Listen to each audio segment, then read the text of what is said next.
دوسری جانب چیئرمین پیپلز پارٹی بلاول بھٹو زرداری کا کہنا ہے کہ اتحادیوں کے ساتھ حکومت کی انہیں معیشت سے کوئی دلچسپی تھی نہ جمہوریت سے، اس لیے ہم نے ان سے راہیں جدا کر لیں۔ گڑھی خدا بخش میں بینظیر بھٹو کی برسی پر جلسے سے خطاب میں بلاول بھٹو کا مزید کہنا تھا کہ ایک لیڈر جیل سے نکلنے کے لیے اور دوسرا جیل جانے سے بچنے کے لیے الیکشن لڑ رہا ہے۔ کیا لاہور کی یہی قسمت ہے کہ چوتھی بار پھر اس شخص کو مسلط کرنا ہے؟ 10 نکاتی ایجنڈے کا اعلان کرتے ہوئے انہوں نے یہ کہا کہ حکومت ملی تو پہلی ترجیح لوگوں کو تنخواہیں دگنی کرنا ہوگی، 300 یونٹ تک مفت سولر یونٹ دیں گے، مجھے اکثریت چاہیے، عوام مجھے قومی اسمبلی کی 100 سے زائد سیٹیں دلوائے۔ 18 مہینہ ہم نے ان کے ساتھ حکومت تو کیا، ہمارا اتحادی کا کوئی دلچسپی نہیں تھا، نہ جمہوریت میں دلچسپی، نہ مہنگائی کا طوفان کو روکنے میں دلچسپی۔ تو ہم نے پھر اب فیصلہ کر لیا ہے کہ ہمارا اور ان کا راستہ الگ ہے۔ اگر ایک الیکشن لڑ رہا ہے تو اس لیے کہ وہ جیل سے نکلنا چاہ رہا ہے، اور اگر دوسرا الیکشن لڑ رہا ہے تو اس لیے کہ وہ جیل سے بچنا چاہتا ہے۔ کیا لاہور کا قسمت میں ہی لکھا ہے کہ چوتھی بار اسی بندہ کو مسلط کرنا ہے؟ اگر اللہ تعالیٰ اور آپ پاکستان پیپلز پارٹی کو یہ موقع دیتے ہیں، ہمارا 5 سال پلان میں ہم اپنے عوام کے تنخواہوں میں ڈبل کیسے کر سکیں گے؟ ہم جو غریب ترین، جو ہمارے ٹارگیٹڈ پاپولیشن ہوگا، ان کے لیے ہم 300 یونٹ کا سولر بجلی حکومت اس کا وہ پے کر کے ان کو سولر دلوائیں گے۔ مجھے میجورٹی چاہیے، آپ نے مجھے سینچری کراس کر کے ریزلٹس دلوانا ہے، سینچری کراس کر کے۔ سابق صدر آصف علی زرداری کا کہنا ہے کہ بھٹو ریفرنس کی سماعت شروع ہونے پر کہہ سکتا ہوں کہ قرض اتار دیا۔ گڑھی خدا بخش میں بینظیر بھٹو کی برسی کے موقع پر جلسے سے خطاب میں انہوں نے کہا، پاکستان غریب ملک نہیں، اسلام آباد غریب ہے، مسئلہ اسلام آباد میں بیٹھے لوگوں سے ہے جن کی سوچ نہیں جاگتی۔ یہ ساری چیزیں سیاستدانوں کو نظر آتی ہیں، ہمارا مقصد ہے کہ عوام کو ان کے حقوق ملیں۔ الحمدللہ آج میں کہہ سکتا ہوں بھٹو صاحب کے ریفرنس کے بعد کہ تقریباً ہم نے سارے قرض اتارے ہیں۔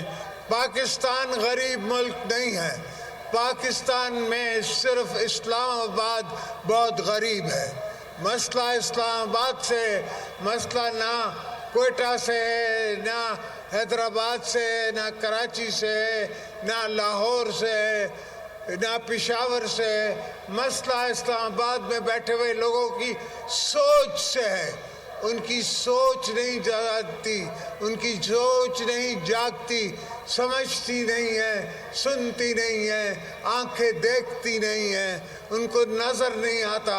یہ ساری چیزیں سیاستدانوں کو نظر آتی ہیں، اس لیے کہ ہمیں دیکھنی پڑتی ہے۔ Vice chairman P T I Shah Mahmood Qureshi کو سائفر کیس میں ضمانت پر رہائی ملتے ہی اڈیالہ جیل کے باہر سے جی ایچ کیو حملہ کیس میں گرفتار کر لیا گیا۔ Chairman P T I barrister Gohar کا یہ کہنا ہے کہ سپریم کورٹ شاہ محمود قریشی کی گرفتاری کے معاملے کو دیکھے، شفاف الیکشن کے لیے ضروری ہے گرفتاریاں نہ کی جائیں۔ اسلام آباد سے یہ رپورٹ دیکھیے۔ سائفر کیس میں ضمانت پر رہائی ملتے ہی Shah Mahmood Qureshi G H Q حملہ کیس میں گرفتار۔ پی ٹی آئی کے وائس چیئرمین اڈیالہ جیل سے بختربند گاڑی میں نامعلوم مقام پر منتقل۔ پولیس ذرائع کے مطابق شاہ محمود قریشی کے خلاف 9 مئی جی ایچ کیو حملے کا مقدمہ تھانہ آرے بازار میں درج ہے۔ گرفتاری کے موقع پر شاہ محمود قریشی نے کہا کہ ظلم ہے، مجھے سپریم کورٹ نے ضمانت پر رہا کیا، سیاسی انتقام کا نشانہ بنایا جا رہا ہے، سپریم کورٹ کے احکامات کا مذاق اڑایا گیا ہے۔ 3 سپریم کورٹ کے جسٹس کا آرڈر ہے، یہ انہوں نے مجھے کل جج نے روپکار پہ سائن کیا میری رہائی کا، 2:35 میں اسی وقت انہوں نے میرے گرفتاری کے 3 ایم پی او کے تحت انہوں نے میرے گرفتاری کے آرڈر ایشو کر دیے، اور پھر مجھے انہوں نے گرفتار کر کے نظر بند کر دیا۔